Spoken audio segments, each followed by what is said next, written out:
Ernst Barkmann was skilled military personnel during World War II. Such was his military prowess, he was awarded the Knight's Cross during his career. Barkmann received several promotions over his career and he primarily specialized in the Panzer division. In this video, we will learn more about him, his early life, career, and everything in between. If you love this kind of videos, remember to give this video a thumbs up and comment below, you will help this channel to grow. Early life and career. Barkmann was born on 25 August 1919 in a small village called Kisdorf. Located in Holstein, agriculture was one of the primary and popular jobs in his location. His family was heavily involved in agriculture and his father was a local farmer. After completing school in 1935, Barkmann decided to support his father by joining their family business. However, that pursuit did not last long because only a year later in 1936, he joined the SS Standarte as a trainee. Over the next 3 months, he was trained for impending battles and his first primary assignment was the iconic Polish campaign much later in 1939. There, he primarily served the role of a machine gunning professional. Unfortunately, he was severely wounded and couldn't operate for a while. He was still lauded for his bravery and was awarded the Iron Cross for his performance in the Barbarossa operations. 2 years later, he assumed the role of an instructor who trained the SS trainees and volunteers in Holland. However, only a year later, he decided to offer his services for the Panzer Regiment. Following that, he back to the Eastern Front and was assigned the 2nd Regiment in the Panzer Division. His department had a team of deft military personnel and some top ammunition like a 50mm gun. Unfortunately, they couldn't outshine the Soviet forces in this battle. Another year later, in 1943, he participated in the Kharkiv battle where he was also awarded the Iron Cross in a first-class division.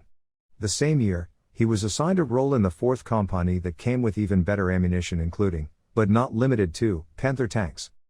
Later, in the winter of 1943, Barkmann received a promotion, and he was now ranked SS Unterscharführer. Following that, his troop was moved to the southern parts of France for ample rest so that they outperform impending battles. Finally, in July 1944, the Reich was shifted to Saulno to fight the American troops from their 9th and 30th Divisions. Within just 8 days, the German troops attacked and outshined their competitors, thanks to Barkmann's leadership abilities. His first attack was on an Allied Sherman located at the tank of St. Lo. Over the next couple of days, he attacked a couple of other Shermans, leaving the U.S. Army almost handicapped. At the time of the attack, Barkmann used a camouflage of the Panther for ambushing his enemies and successfully knocked out 3 Allied folks on a single go. Following that, he ordered the troops to initiate a recovery of the Panthers that had been previously left on the enemy line.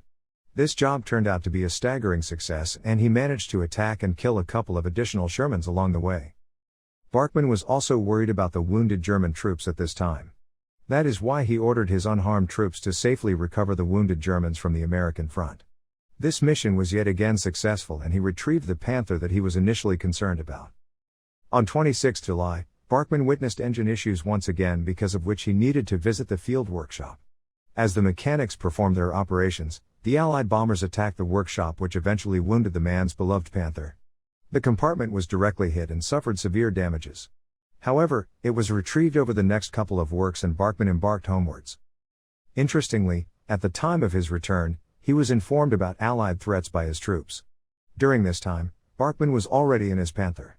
Because Barkmann was a judicious man, he sent in 2 individuals to get that report verified. Over the next couple of hours, they informed about a strong Allied troop including 15 Sherman who was approaching them for the attack. To avoid this, Barkmann once again successfully disguised his machine right behind the oak trees. He intended to attack the enemies as they approached him. By the time the Allied troops entered the scene, Barkmann was already on his shooting spree, which caused 2 huge tanks to blow up. A huge attack ensued between the American Shermans and Barkmann, and both sides sustained injuries and damages. To further spite him, the enemy troops gunned and bombed the Panther once again until they were finally killed. Finally, at the end of the attack, Barkmann got his beloved Panther moved to a nearby village. This attack is especially popular in his career because he successfully destroyed 9 huge tanks along with a bunch of additional vehicles. Career.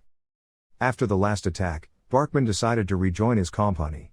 However, the attack on Americans was taken extremely seriously by them. By the last day of July, the Shermans had already teamed up their troops in the Granville village. However, Barkmann was lucky enough and he escaped while a Panther was getting towed. This, however, could not stop the ensuing fight that lasted a couple of hours. Several Panthers were damaged, But Barkmann could successfully escape and he received a warm welcome from a couple of his comrades. This was also the time when he was awarded the iconic Knight's Cross for his impeccable show of bravery. Death. Despite his many brave feats, Barkmann's final days were spent in British captivity. After receiving the cross, he waged a brave battle against the Soviets where he once again successfully damaged a couple of tanks.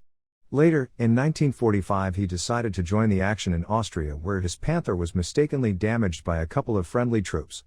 In addition to this, his crew was also severely damaged. Finally, a massive crater from a bomb disabled his vehicle, and Barkmann was held captive in the British zone. If you enjoyed this video, remember to give it a like and subscribe for more future videos. That's all for today, see you in the next video.